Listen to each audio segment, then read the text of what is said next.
Баршаңызға қайырлы күн достар. Бүгін сіздермен үй жағдайында духовкада пісетін ең дәмді кәуап жасайтын боламыз. Шоқта піскен кәуаптан еш айырмашылық жоқ. Өте жұмсақ, сондай дәмді кәуаптың рецептін ұсынатын боламын. Видеоны соңына дейін қараңыздар. Кәуапқа көбінесе орысша шашлык деп айтамыз. Қажет заттарды толығымен описанияға жазып кететін боламын. Қазір бізге қажет ол тартылған ет, пияз, сұйық май, тұз, дәмдеуіштер, нан және жұмыртқа қажет болады.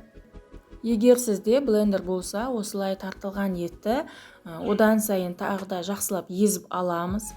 Болмаса, еш қиындығы жоқ, қолымызбен жақсылап езетін боламыз. Бізге орташа 2 пияз немесе үлкен 1 пияз қажет болады. Ұсақтап, турап аламыз, оны жақсылап қолымызбен еземіз. Және де бізге 4 дана сарымсақ қажет болады. Оны сарымсақ езгішпен езіп аламыз, пиязымызға салып, тартылған етімізге қосамыз.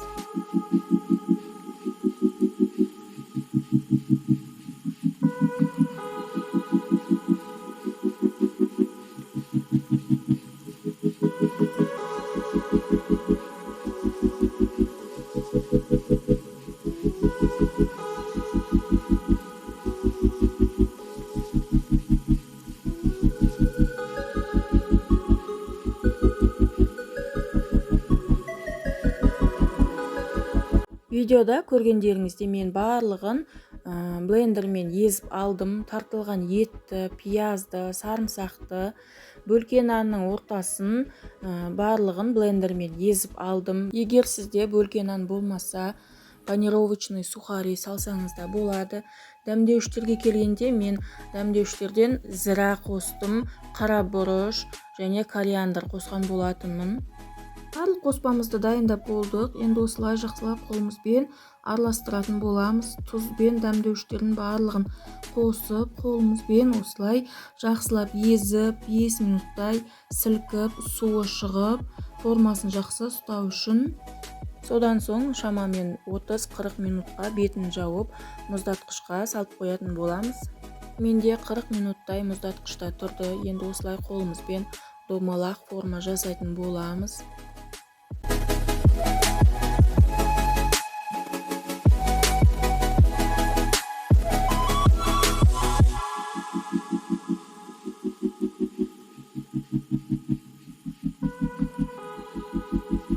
Барлығын домалақ формаға келтіріп болдық. Енді осылай шамамен 5 минуттай бетін жауып, бөлме температурасында қойып қоямыз.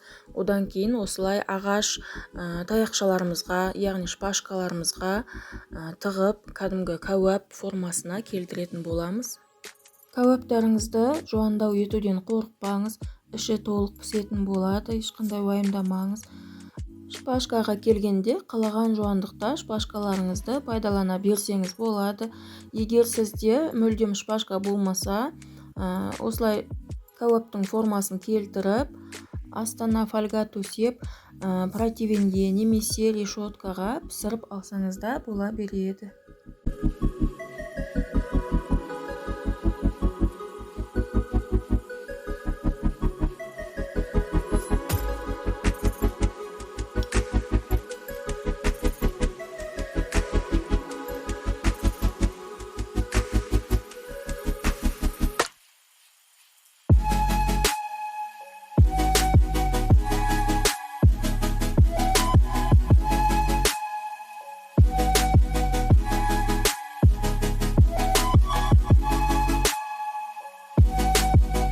Кәуаптарымыздың барлығын осылай шпажкаларымызға тығып болдық. Енді мен осылай темір решеткаға пісіретін боламын.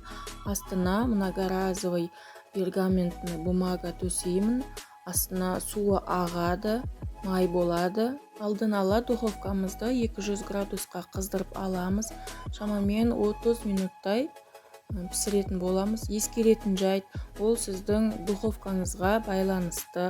30 минут, 20 минут пісу, және де ол қатты қызама, жай қызама, оны да ескерген жөн. Кәуаптарымыз осылай формасын жақсы ұстап пісетін болады. Духовкаңызды бақылап тұруды ұмытпаңыз. Кәуаптарыңыз қатты пісіп, күйіп кетуі мүмкін.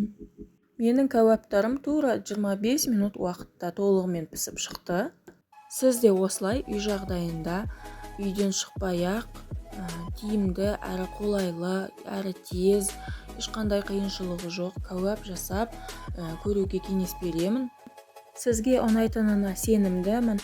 Міндетті түрде жасап көріңіздер және отзывтармен бөлісуді ұмытпаңыздар. Видеоны соңына дейін қарағандарыңызға рахмет. Менің келесі видеоларымды жіберіп алмас үшін менің каналыма тіркеліп, қоңыраушаны басып және лайк басып кетуді ұмытпаңыздар. Қош сау болыңыздар.